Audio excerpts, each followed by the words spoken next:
we're getting darker in this one. So, handout, we've done the uncertainty of life, and we're on the certainty of death. Let's just remember those 4 things that we talked about at the start?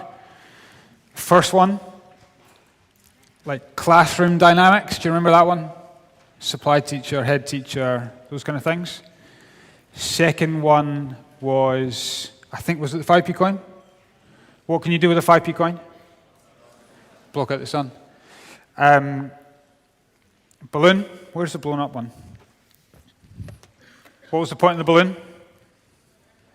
Quite a lot of fun, but too much pressure. Boom. Yeah?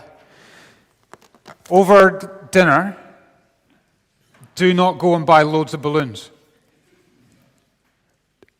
I'm saying don't, because if I say don't, you will. All right, I don't mind if for that last session everyone's got a balloon. So if we can, there's an Asda close by, right? Let's buy every balloon in Asda, and then we can do the, are we up for that? Don't go and buy balloons, okay? Don't. Got the message? Don't. Fourth one was aperitifs. Remember the hors d'oeuvre things? So it's giving you a little taste. It's not everything. You'd be gutted if that's all there was. But it's actually okay if you don't get them, because there's more to come. You can, if you want to buy aperitifs, that's also fine. But let's get some balloons. Session 2. We've seen life is uncertain. We need to know very, very clearly how much we don't know. And in this second section, when we're saying life is so uncertain, you can be left kind of cram and go, oh, please give me at least something I can be certain about. I feel like I'm drowning in a sea of uncertainty. Give me something to grasp at that's certain. And that's what you get in Ecclesiastes chapter 9. Let's read it again, because if you're like me, you read something, it goes in one ear, comes out the other. So let's read from chapter 9, verse 1. And the guy goes, so, I reflected on all this. I think I'm reading from a slightly different version of the Bible, but that's cool. I reflected on all this, and I concluded the righteous and the wise and what they do are in God's hands, but no one knows whether love or hate awaits them. All share a common destiny. The righteous and the wicked, the good and the bad, the clean, the unclean, those who offer sacrifices and those who don't. As it is with the good, so with the sinful. As it with those who take oaths, so with those who are afraid to take them. This is the evil in everything that happens under the sun. The same destiny overtakes all. The hearts of people, moreover, are full of evil. There's a madness in their hearts while they live, and afterwards they join the dead. Anyone who's among the living has hope. Even a live dog's better off than a dead lion. For the living know that they will die, but the dead know nothing. They have no further reward, even their names forgotten. Their love, their hate, and their jealousy long since have vanished. Never again will they have a part in anything that happens under the sun. Now skip down to verse 11. We're going to come back to those verses in between later. Verse 11, I've seen something else under the sun. The race isn't to the swift or the battle to the strong. Nor does food come to the wise, or wealth to the brilliant, or favor to the learned. But time and chance happen to them all. Moreover, no one knows when their hour will come. As fish are caught in a cruel net, or birds are taken in a snare, so people are trapped by evil times that fall unexpectedly on them. Here we are, groping about in a world of uncertainty.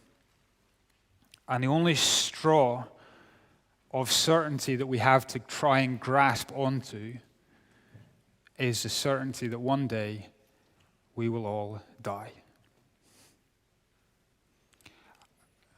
I feel like the kind of fart in a lift. You know, these girls go, yeah, woo! And here's me just saying, oh, you're going to die. I'm the thing that no one wants here. But he says in Ecclesiastes 9, even the good face this bad, even the swift lose this race, Even the strong lose this battle. Here's what's certain. One day you will die. The only things that are uncertain are how and when. He says, food will one day be no good to the wise. Wealth will be no good to the brilliant. Favor will be no good to the clever. Time and chance happen to them all. One day, we will be caught in a coffin like a fish in a net and like a bird in a snare. Ecclesiastes is here to put an exclamation mark on the reality of death. He wants us to see it, to face it, and today to feel it. And so what I want to do is use this passage in Ecclesiastes to try and summarize what the whole of Ecclesiastes says about death. Now again, this is going to feel heavy. I'm particularly aware that there may be people in the room who have been recently bereaved and lost someone, and this may feel raw. If you want to leave, that's fine, and I mean that. If you think this is too much for you just now, know there is good news coming in session 3. You just need to hang on. I'm not immune to the feelings and the emotions and the hurt that this stuff can bring up, okay? So let me show you 3 quick things that Ecclesiastes says about death. Here's the first one. He says, life is like a breath. Now I'm going to read you all of the times that he says that in Ecclesiastes. And I want you to count them. A little hint. The number of times he says it in Ecclesiastes is the same number that represents my age. You can have a wee guess in your head just now, and then try and count them as I read how many times he says, life is like a breath. All right? Here we go.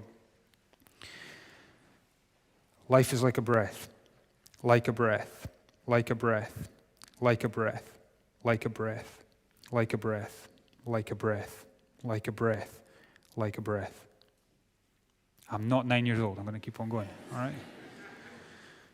Like a breath, like a breath, like a breath, like a breath, like a breath, like a breath, like a breath, like a breath, like a breath, like a breath, like a breath. I sound like a broken record. Like a breath, like a breath, like a breath, like a breath, like a breath, like a breath, like a breath, like a breath, like a breath, like a breath, like a breath, like a breath, like a breath, like a breath, like a breath, like a breath. How many? 36 times. I definitely read it 36 times. Yeah? Now, why does he say it 36 times? He wants us to know that it's true. Life is like a breath. You breathe in, you breathe out, and you're done. There's a cathedral in Englandshire somewhere that on the walls of its cathedral says, is a poem. When I was a babe and wept and slept, time crept. When I was a boy and I laughed and talked, time walked. Then when the years saw me a man, time ran. But as I grew older, time flew. And soon as I journey on, I will find time gone. The older you get, the more you realize life is like a breath. In Ecclesiastes chapter 12, he describes our bodies like a beautiful mansion.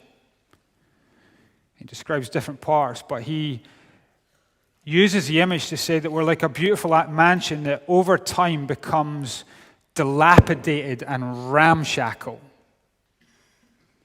It just starts to fall into a state of disrepair. He says our hands begin to tremble, our legs begin to stoop, our teeth decay, they stop working, our eyes grow dim, our ears go deaf, our hair turns white. We were once a beautiful mansion, but soon we become a dilapidated ruin. He says in the end, you're more like a grasshopper dragging yourself along the dust with even your inner desires failing. And you might be sat there going, yeah, that's our youth leader. Not me. Just give us some time. And the reality is every ache, every pain, every groan, every wrinkle, every doctor's appointment, every prescription, every application of makeup, every receipt for anti-aging cream, every passing birthday, every extra day it takes to recover after doing exercise, every tear, every comparative look to someone else, every jealous look at the generation below are reminding us that life is like a breath. It is here, and then it is gone. Here's the second thing we learn about death in Ecclesiastes. Not just life is like a breath. Death makes everyone equal. I don't know if you noticed it in the reading we had. He quite a few times in Ecclesiastes has a little debate with himself. He goes, is it better in life to be wise or to be stupid? Now, he does conclude, boys, it's better to be wise. All right? Don't be stupid. It's better to be wise in life than be a fool. But time and time again, he's confronted, and we had it in chapter 9 where he goes, it is better to live well than be stupid, but in death, you're no better off. And he wrestles with the fact that the cremated ashes of a genius are the exact same as the created ashes of an idiot. The bones of a billionaire decompose at the same rate as the bones of a beggar. I quite like wandering graveyards. Weird, I know, but I find them fascinating places. There's a pecking order in graveyards in terms of headstones. You can tell who the rich were and who were the poor. But there is no pecking order in the graves. Death makes everyone equal.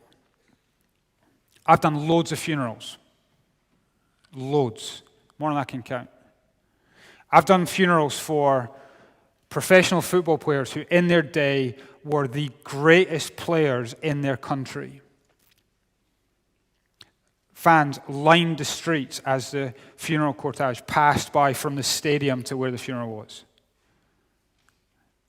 I've also done funerals for homeless addicts, where the only people at the funeral were me, the coffin, and 4 people who didn't even want to be there. In life, a vast chasm difference between the two. Ecclesiastes says, in death, everyone is equal. Now, he begins to struggle with this. It's interesting some of the language he says. I thought what you said was so helpful. And he starts to speak and give off some of these almost depressive comments. It's understandable. Listen to some of the things he says. He says, I hated life. That's in the Bible. He says, I hated all the things I toiled for. He said, my heart began to despair. See, death at the start of the book, it's like a kind of overarching shadow that makes everything bleak. But by the end of the book, it's almost like it's a lowering, inescapable ceiling that is crushing all the life out of him. Life is like a breath. Death makes everyone equal. Here's the third thing. Death makes people forgetful. One day, a bunch of people will gather in a room maybe like this for your funeral. Afterwards, you may be buried, you might be cremated, and they may scatter your ashes somewhere that you loved. The harsh reality is, although people say, gone but never forgotten, Just as our ashes might fly into the wind and be gone, so too the memory of us will be gone. Almost as quickly as people are gone, their memory's gone. Now, I've got a honking memory. I can remember very few things. I can't remember the name of most of my primary school teachers. I can't remember the names even of my great-grandparents. I can't remember the name of the surgeon who saved our son's life when he was being delivered. I can't remember who was the top goal scorer in the Premier League 5 years ago. I can't remember who won X Factor 10 years ago. I can't remember who was Prime Minister 50 years ago. I can't remember who was on the throne 100 years ago. Forgotten. And I spend so much of my life desperate to be remembered, don't you? What's the harsh reality? We will be forgotten too. There's a beautiful psalm. We talked about happy psalms and sad psalms. Psalm 103, for me certainly, is a happy psalm. Bless the Lord, O my soul. Let all my inmost being praise his holy name. Bless the Lord, O my soul, and forget not all his benefits. But even in that psalm, listen to one of the things it says. Psalm 103, verse 15 and 16. The life of mortals is like grass.